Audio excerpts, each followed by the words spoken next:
Okay, moving onwards, आज जो discuss करना है, okay, there is going to be a lengthy discussion now, ठीक है।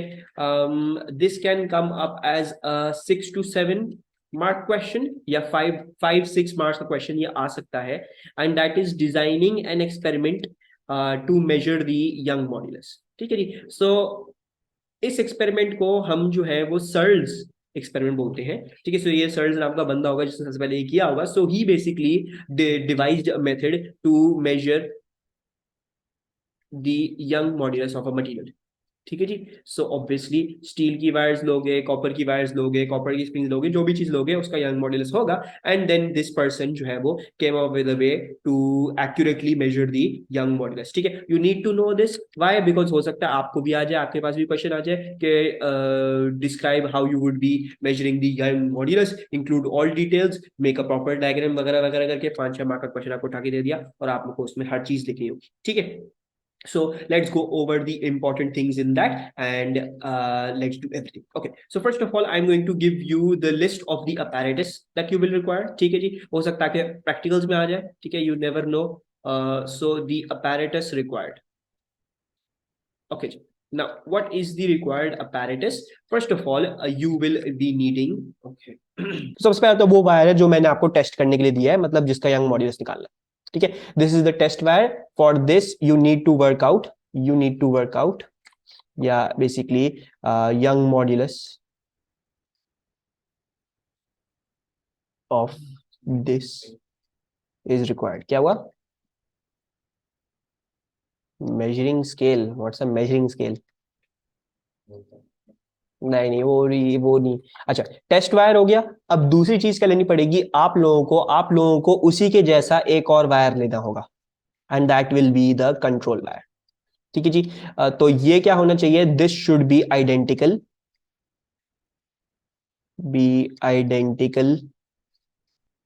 टू टेस्ट वायर, ठीक है जी। क्यों लेते हैं वो मैं थोड़ी देर में एक्सप्लेन करूंगा, वो मैं बाद में लिखवाऊंगा, लेकिन आपको एक कंट्रोल वायर लेना पड़ेगा। This should be identical to the test wire किस लिहाज में? मटीरियल उसका सेम होना चाहिए, ठीक है जी। लेंथ उसकी सेम होनी चाहिए, क्रॉस सेक्शनल एरिया उसका सेम होना चाहिए। मतलब वो दो तार होने चाहिए हैं तो वो दोनों एक ही जैसे होने चाहिए। ज्यादा अच्छा होगा एक ही लंबी तार में से दो हिस्से तोड़ के निकाल लो बराबर हिस्से, वो दोनों बराबर होंगे इन एवरी सेंस, ठीक है जी। दो चीजें आप लोगों को पहले तो ये चाहिए। अच्छा, उसके बाद क्या चाहिए आपको? उसके बाद आपको चाहिए some way to load your wires, ठीक है जी। तो वो वे क्या होगा? Will be using slotted masses. Slotted masses क्या होते हैं? स्लॉटेड मासेस जो है वो ऐसे दिखते हैं कि it's like a hook type thing, और इस पे यूं नीचे प्लेट लगी हुई होगी, ठीक है जी। तो इस पे यू कैन बेसिकली एक कॉइन के शेप में मास आता है, ठीक है जी, और वो बीच में से स्लेटेड होता है जो इसमें आगे ऐसी बैठ जाएगा। तो you can add incremental weights on your own, जैसे 1 न्यूटन, 2 न्यूटन, 3 न्यूटन ऐड कर सकते हो बड़ी आराम से, इसमें आराम से हो जाता है काम, ठीक है जी। बजाय जो है वो प्लेडो या किसी और चीज का ख्याल रखो और बार बार मेजर करो, you get these specific things जो ऑलरेडी मैन्युफैक्चर्ड आती है, वही लेके आप जो है वो कर रहे हो, ठीक है। सो स्लॉटेड मासेस है for loading, you will be using them for loading. चलिए, ऑनलाइन सब हो ना मेरे साथ? अभी तक कोई प्रॉब्लम तो नहीं? और कुछ है तो मुझे जरा पूछना, बताना। अच्छा, चौथी चीज जो है, you will be needing wooden blocks and clamps, ठीक है। Will be needing some wooden blocks and clamps, ठीक है जी। ये क्यों है? ये इसलिए है to hold the wires in place. अभी डायग्राम बनाऊंगा तो सब समझ में आ जाएगा कैसे हो रहा है, to hold the wires in place. Okay जी। Number 4, what you require is a main scale, ठीक है जी। You will be needing a main scale.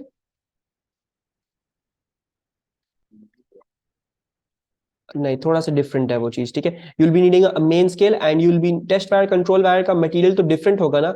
नहीं Abdullah, they have to be the same exact things, ठीक है। मतलब एक ही वायर हो, जैसे कॉपर की अगर तुम टेस्ट करना चाह रहे हो, यंग मॉड्यूल्स निकालना चाह रहे हो कॉपर का, दूसरा वाला वायर भी, कंट्रोल वायर भी कॉपर का ही होना चाहिए, ठीक है जी। कॉपर का भी होना चाहिए, सेम क्रॉस सेक्शनल एरिया भी होना चाहिए, और सेम ओरिजिनल लेंथ वगैरह सब कुछ सेम होना चाहिए, स्प्रिंग्स कांस्टेंट भी उनका सेम होना चाहिए, मतलब दोनों एक ही वायर होने चाहिए।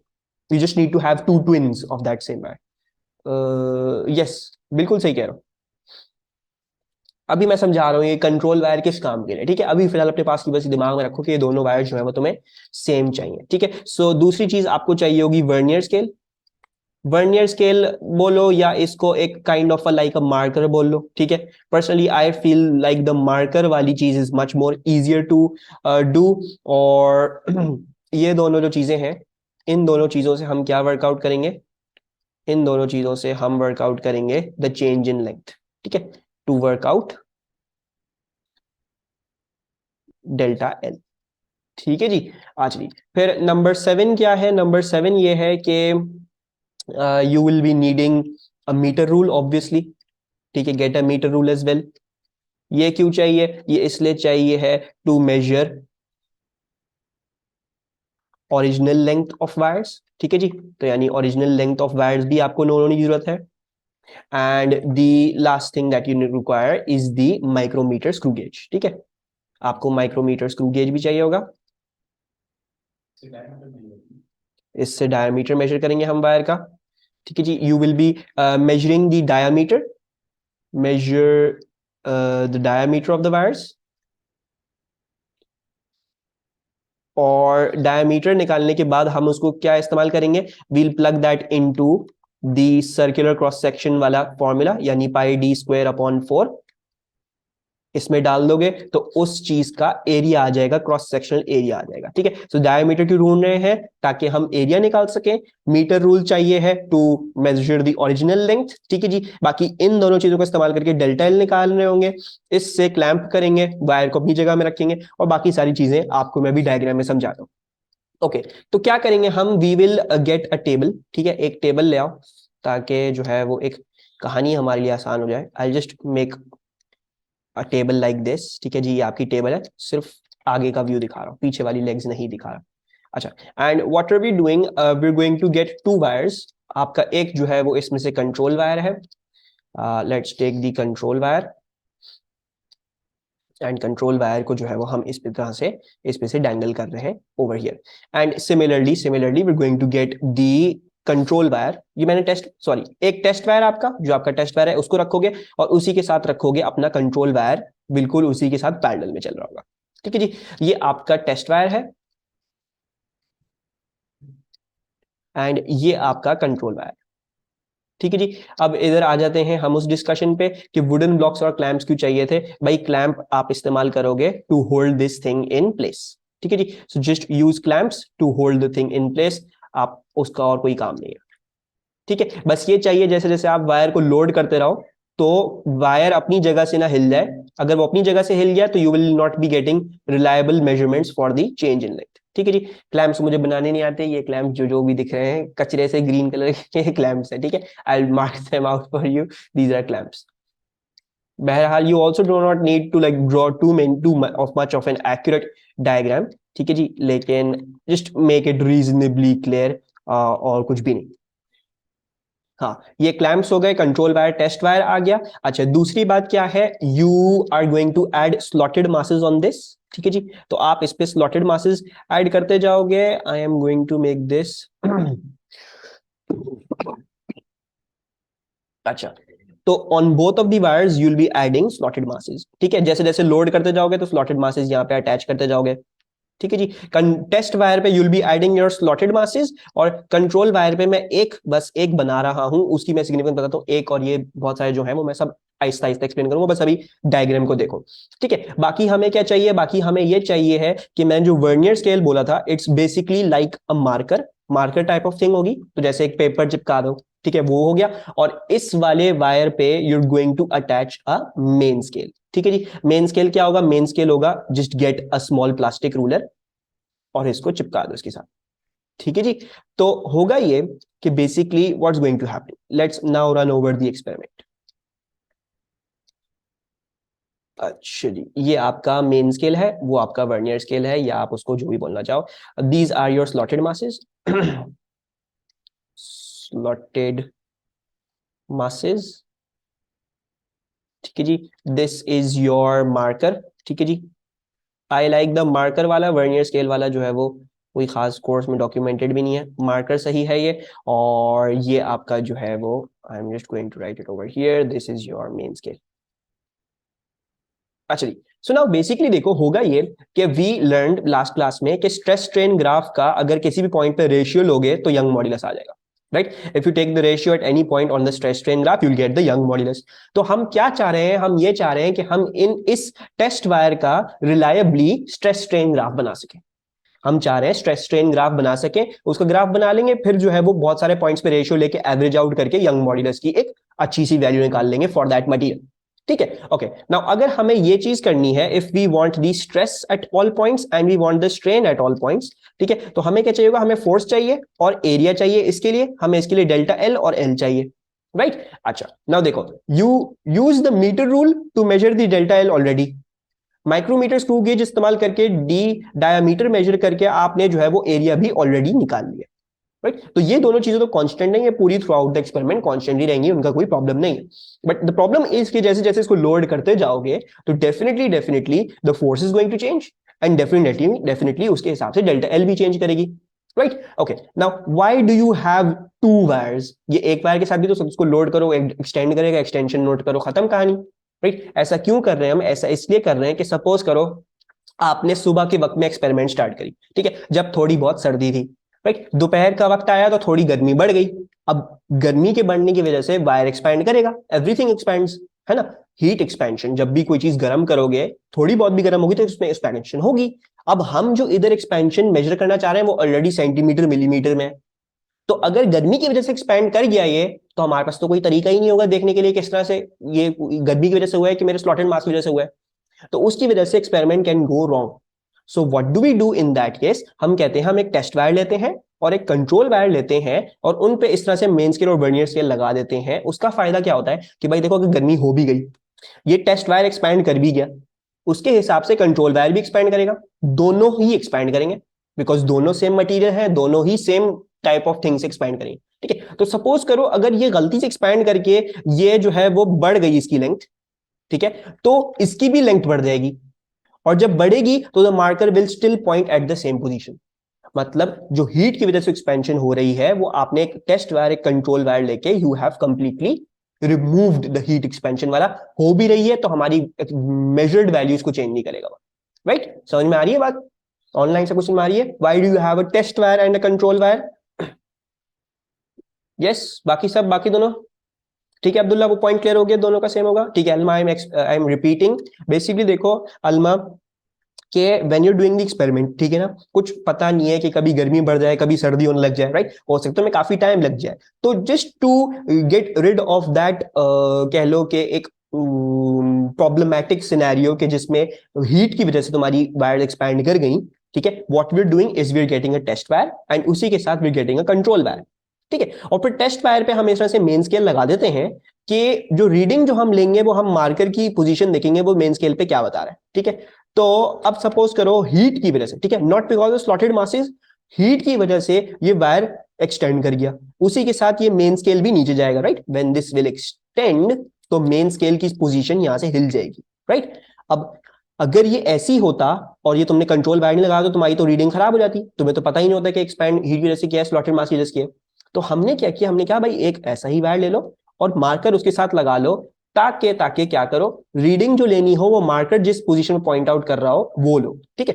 तो अगर अगर गर्मी होती भी है, ठीक है, तो what will happen, both of them will expand and then ये मार्कर खुद एक्सपैंड करने के बाद भी still on the same value ही पॉइंट कर रहा होगा, ऑन द करेक्ट वैल्यूज ही पॉइंट कर रहा होगा, क्योंकि हीट की वजह से सब कुछ आपने नलिफाई कर दिया, ठीक है। एक्चुअली सो ये कहानी है, will basically be wanting to draw the stress strain graph, ठीक है। ये आपका ये पूरा डायग्राम है। स्लॉटेड मासेस जैसे मैंने आपको बोला, एक आपको फैक्ट्री मैन्युफैक्चर्ड 1 kg का मास, 2 kg का मास इस तरह से मिलते हैं, तो आप अपनी मर्जी से 1 1 kg डाल डाल के उसका वैल्यूज लेते जाओ, फोर्स की वैल्यू लेते जाओ, उसके साथ डेल्टा एल मेजर करते जाओ मार्कर और उसके साथ, और जो है वो इवेंचुअली स्ट्रेस और स्ट्रेन कैलकुलेट करके ग्राफ बना दो। तो हमारा कहानी हमारी यही होगी, ठीक है। तो अक्सर ओवेश्वर मैंने आपके साथ सारी चीजें डिस्कस कर ली हैं, कुछ 2 3 बातें बस और डिस्कस करते हैं जो कोई आंसर लिखने के लिहाज से बड़ी इंपॉर्टेंट है, ठीक है। तो let's go over how you will be giving the word answer of this, ठीक है जी। तो word answer of this is के first of all you need to get 2 wires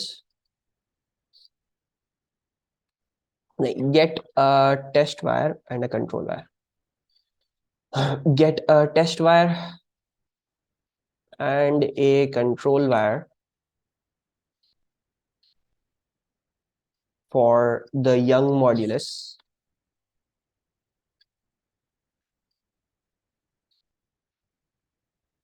of the material. Get a test wire and a control wire for the Young modulus of the material you are wanting to measure for. ठीक है जी ना, जैसे मैंने आपको उधर बताया था कि these two wires these two wires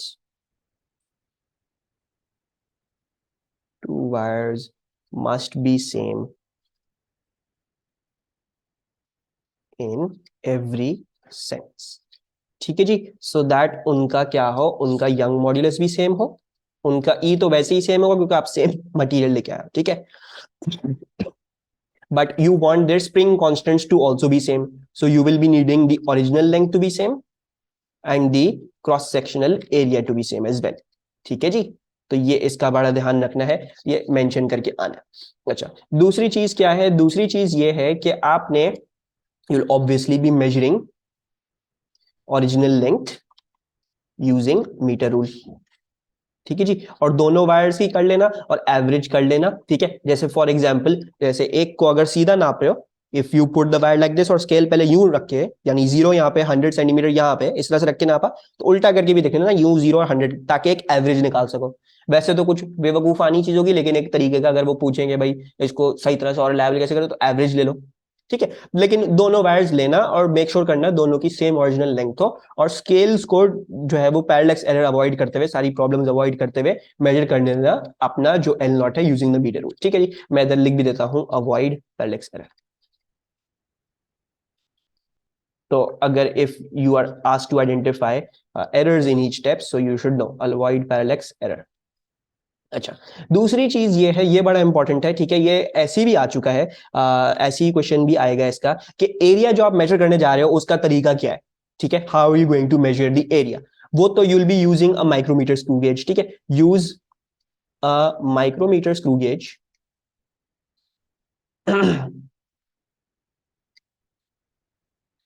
gauge to measure the diameter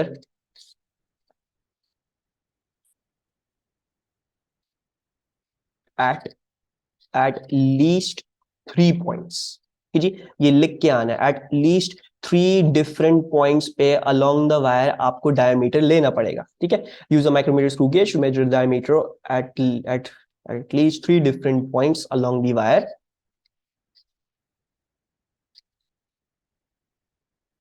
ठीक है जी, एवरेज आउट द डायमीटर. ठीक है, क्योंकि आप कहीं पे मेजर करोगे तो वायर कहीं से मोटा होगा. ठीक है जी, और कहीं पे मेजर करोगे तो कहीं पे वायर जो है वो पतला होगा. तो आपको क्या चाहिए, यू नीड द एवरेज. ठीक है जी, अच्छा तो ये होगा कि 3 से ज्यादा 5 6 7 8 पॉइंट्स तक जो है वो करो मेजर और फिर एक अच्छी सी एवरेज निकालो, लेकिन कम से कम 3 लाजमी लिख के आने और एग्जामिनर को बता के आने कि ये 3 एटलीस्ट हमने किए. ठीक है जी, फिर उसके बाद क्रॉस सेक्शनल एरिया जो है वो कैसे फाइंड आउट किया जा सकता है. Cross sectional area that can be found out using pi r square. या तो डायमीटर को 2 से डिवाइड करके r बना के फिर इस फॉर्मूले में डालो, या फिर आप सीधा सीधा इसको पाई d स्क्वायर अपॉन 4 में डाल दो. ठीक है जी, तो d upon 2 whole square will become d square upon 4. तो वही फॉर्मूला है. अक्सर बेशतर आप लोग देखोगे, अब मैं अगर मुझे डायमीटर दिया होगा तो मैं ये फॉर्मूला ले रहा हूँ, तो keep this formula in head. बार बार ये यहाँ पे उसको 2 से डिवाइड करके यहाँ पे डालना वो बनता है, तो will just be doing this a lot of the times. ठीक है, सो पाई d स्क्वायर अपॉन 4 ये आ गया. नंबर 4 कि आपने फिर क्या करना है, आपको हमेशा अगर सवाल इसका दिया जाएगा तो आपको डायग्राम बनाने की जगह जरूर दी जाएगी. ठीक है, एंड वो आपको हमेशा बोलेंगे you may draw a diagram if you wish. तब आपने लाजमी अपने ऊपर फर्ज समझ के डायग्राम बना के आनी है, क्योंकि हो सकता है अगर वो 5 मार्क का सवाल था उसमें से 3 मार्क्स आपको डायग्राम में ही मिल जाए, if you make it clear. जो मैंने बनाई है, ठीक है, जो मैंने डायग्राम बनाई है वो बना के आ जाओगे तो मोस्ट प्रॉब्ली 3 मार्क्स डायग्राम में ही मिल जाएंगे। बस वो 2-3 पॉइंटर्स आपके चेक करेंगे, आपने आंसर में मेंशन करें, 5 मार्क्स आपको फ्री के फुल के मिल जाएंगे, ठीक है। So make sure you always make diagrams for any experimental questions.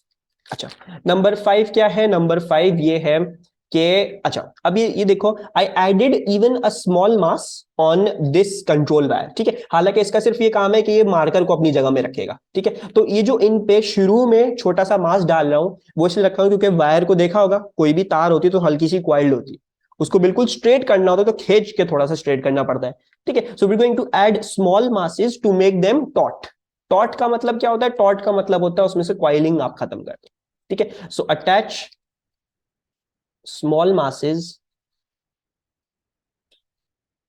initially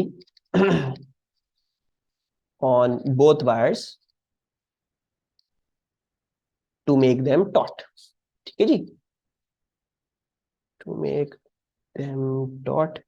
जी अल्मा, मैं एक्सप्लेन कर रहा हूँ। तो you basically want to be removing coiling, ठीक है जी, रिमूविंग क्वाइलिंग। अच्छा अल्मा, बेसिकली ये है कि जैसे वायर लोगे कभी भी, when you ever you seen a wire, तो वायर जो है वो कुछ इस तरह से होगा, राइट। उसको स्ट्रेट करने के लिए you need to pull on it on both end, खींच के सीधा करना पड़ता है, ठीक है। तो इस तरीके से इस एक्सपेरिमेंट में भी अगर वायर ऐसी ही डेंगल कर रहा होगा तो उसका कोई भरोसा नहीं है, वो बिल्कुल स्ट्रेट है, ठीक है। तो just make it completely straight. Initially आपको शुरू में क्या करना पड़ेगा? आपको छोटा छोटा बिल्कुल स्मॉल मास किसी भी 1 kg का उठा के दोनों पे लगा दो ताकि दोनों वायर्स एटलीस्ट स्ट्रेट आउट हो जाए, ठीक है जी। Just make them straight, that's the meaning of this point. You just want to be making the wire straight, अब उनको एक छोटा सा मास लगा के स्ट्रेट कर दो, ठीक है। क्लियर हुआ?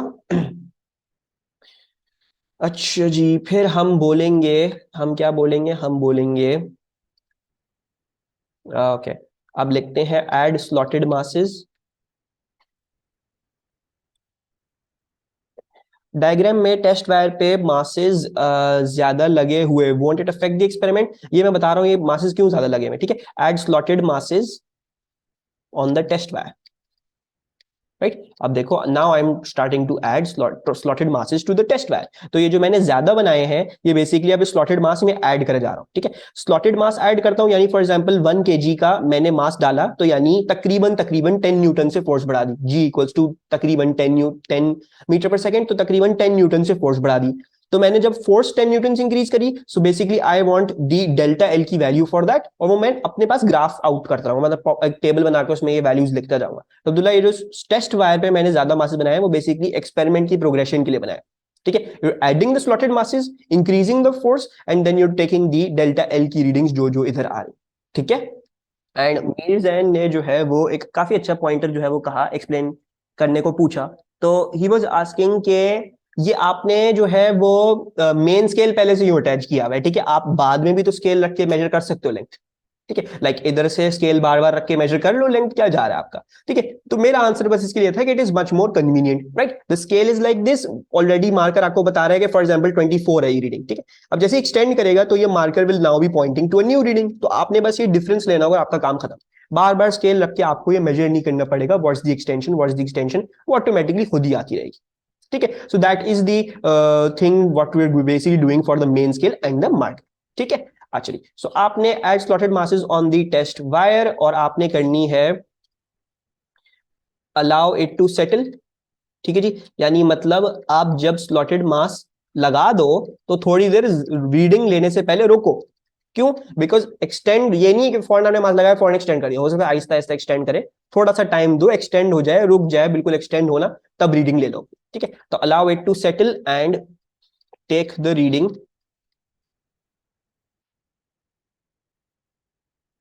Using marker and main scale, ठीक है जी। एंड ऑब्वियसली इधर सबसे बड़ी प्रॉब्लम आ सकती है पैरेलैक्स एरर की, तो अपनी लाजिमन ये कोशिश करना कि आंख जो है वो वहीं पे रखी हुई हो जहां से रीडिंग लेनी है, ठीक है। सो इधर सबसे ज्यादा इंपॉर्टेंट है कि you avoid all kinds of parallax errors, ठीक है, अवॉइड पैरेलैक्स एरर्स।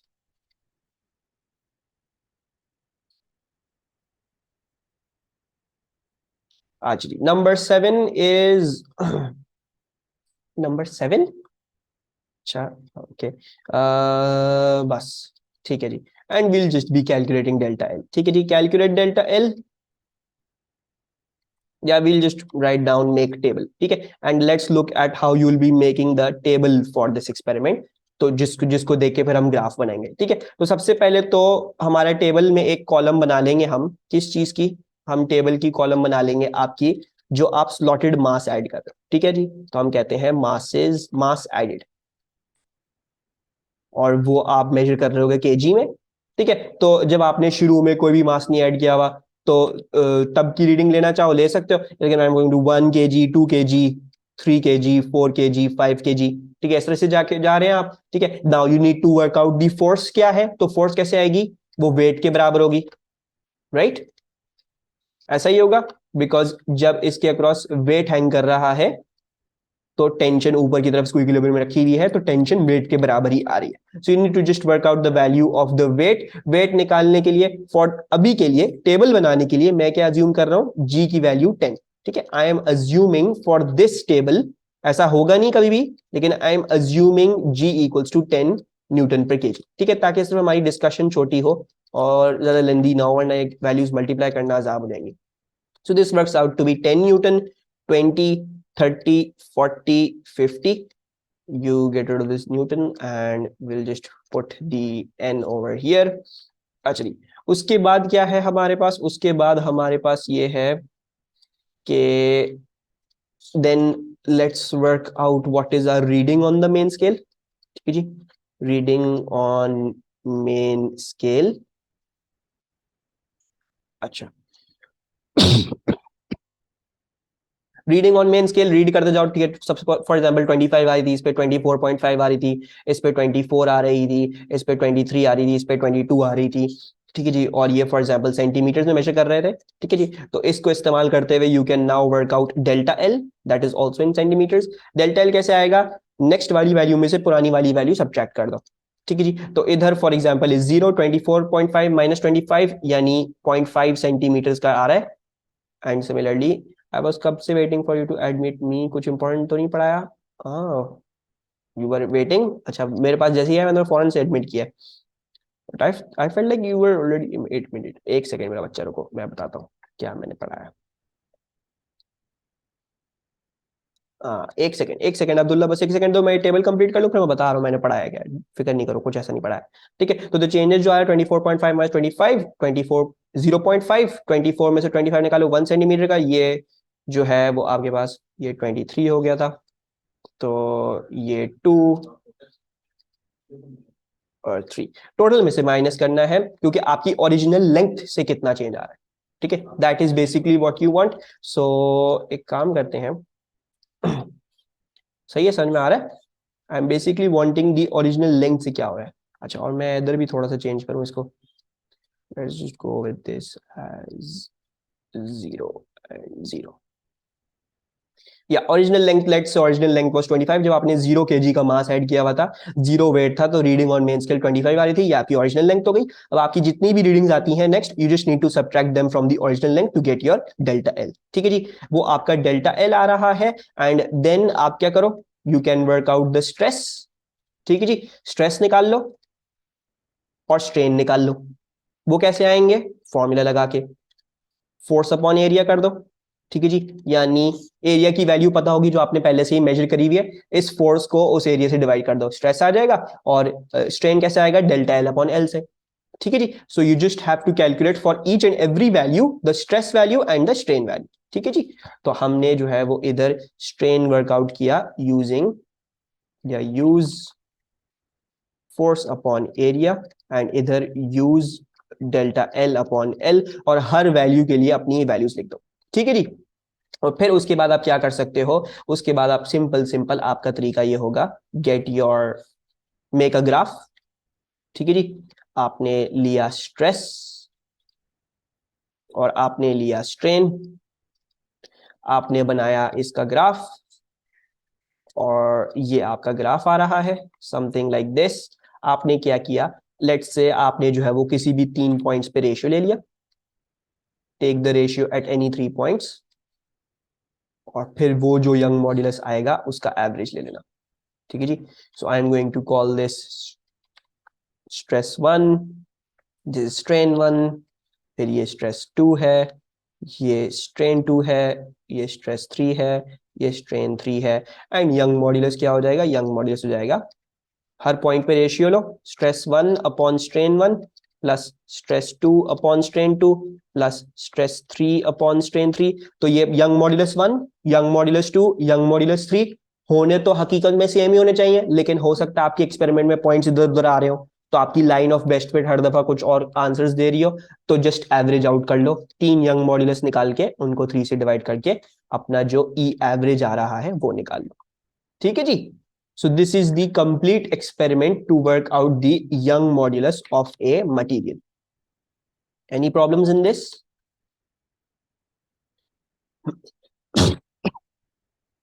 समझ आया सबको? ठीक है. अच्छा, now we also want to be going over a special thing in this. ठीक है, ये एक्सपेरिमेंट को थोड़ा सा मैं चेंज भी कर सकता हूं. ठीक है, और चेंज कैसे कर सकता हूं? चेंज ऐसे कर सकता हूं कि फॉर एग्जांपल मैं अगर आप लोगों को एफ डेल्टा एल का ग्राफ बनाने को दे दूं. ठीक है, सपोज करो, ये तो एक तरीका है कि आप स्ट्रेस और स्ट्रेन की वैल्यूज निकालो. ठीक है, अगर आप स्ट्रेस और स्ट्रेन का ग्राफ नहीं बनाना चाहो, मतलब ये ख्वारी ना करना चाहो भाई मैं सारे पॉइंट्स पे स्ट्रेस भी निकाल रहा हूं, सारे पॉइंट्स पे स्ट्रेन भी निकाल रहा हूं, तो एक और तरीका भी है, और वो तरीका है यूज, ये 11 पता नहीं क्यों लिखा है मैंने, you can also use F force extension graph. ठीक है जी, आप ये भी इस्तेमाल करके क्या कर सकते हो? यंग मॉड्यूलस निकाल सकते हो. ऐसा क्यों? ऐसा इसलिए, यंग मॉड्यूलस क्या था? यंग मॉड्यूलस था, it was force into delta L upon area into L not. Right, ऐसा ही था. अच्छा, now let me just see किसको कितना याद है जरा.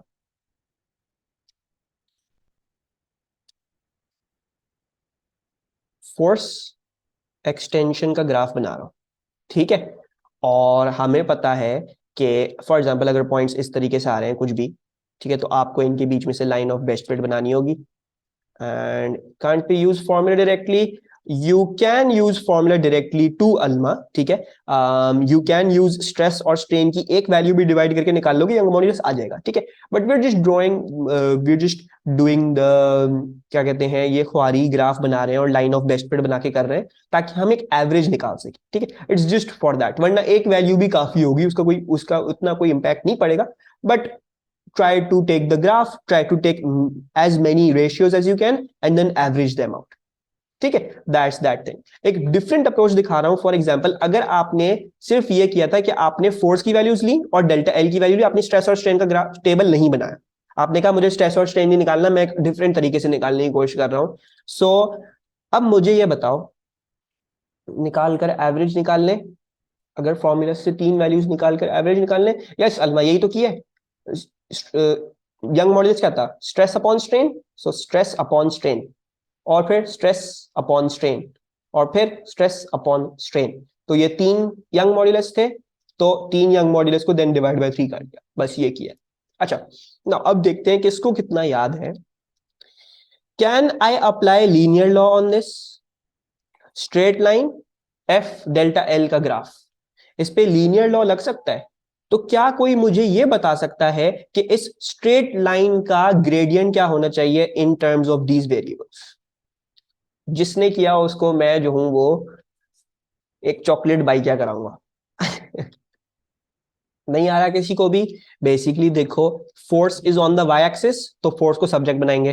डेल्टा एल जो है वो एक्स एक्सिस पे है, तो उसके टर्म्स में लेके जाएंगे इक्वेशन को. तो अगर मैं फोर्स को सब्जेक्ट बनाऊं, तो फोर्स को अगर सब्जेक्ट बना दिया तो ये ई ए इंटू डेल्टा एल, राइट, ई ए डेल्टा एल, और नीचे इधर एल नॉट जाके डिवाइड हो जाएगा.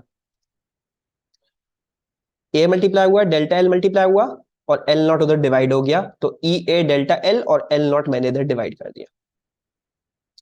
ठीक है, आपने करने ही नहीं दिया, इतनी देर लग रही है सबको करने में. E A L nought into delta L. अब देखो ये वो इक्वेशन बन गई. क्या इक्वेशन? वाई एक्सिस पे एफ था, Y equals to X axis पे था M X, Y equals to M X. Straight line की इक्वेशन, स्ट्रेट लाइन आ रही है, यानी ग्रेडियंट ऑफ द ग्राफ क्या है, gradient of the graph is E A upon L nought. तो आप क्या कर सकते हो, you can work out the gradient of the graph. ठीक है जी, ये दो पॉइंट्स इस्तेमाल करते हुए आप क्या करो, आप जो है वो ग्रेडियंट निकालो, y2 minus Y one upon x2 minus x1, and वो किसके बराबर होगा, वो E A upon delta L, sorry E A upon L nought के बराबर होगा। ठीक है जी, अब आपने एल नॉट और ए ऑलरेडी वर्कआउट किया हुआ था, तो बस फॉर्मूला डालोगे, ग्रेडियंट यहां से निकालोगे और यंग मॉड्यूलस आ जाएगा कैलकुलेट करने के बाद। ठीक है, so you can also use this approach. These are दो तरीके। और मुझे जरा ये देखने दो, अल्मा ने जो आंसर दिया था वो सही दिया था, ई ए डेल्टा एल। नहीं अल्मा, आपने गलत आंसर दिया, चॉकलेट किसी को नहीं मिल रही, चॉकलेट सस्ती पड़ती, बाइकिया वाला महंगा पड़ जाता मुझे भी। ठीक है, क्लियर, एनी प्रॉब्लम्स? ये थी आपकी पूरी की पूरी सर्ज एक्सपेरिमेंट पूरा, लेकिन ये नहीं दिया, नहीं वो ई ए डेल्टा एल हो चुका था, वो E A upon L not नहीं जा रहा था वो। ठीक है, तो नमाज ब्रेक ले लेते हैं अपनी, मुझे सब ये पहले कंफर्म कर दो, क्लियर है ना, कोई प्रॉब्लम नहीं इसमें, समझ में आया है ऑनलाइन भी सबको?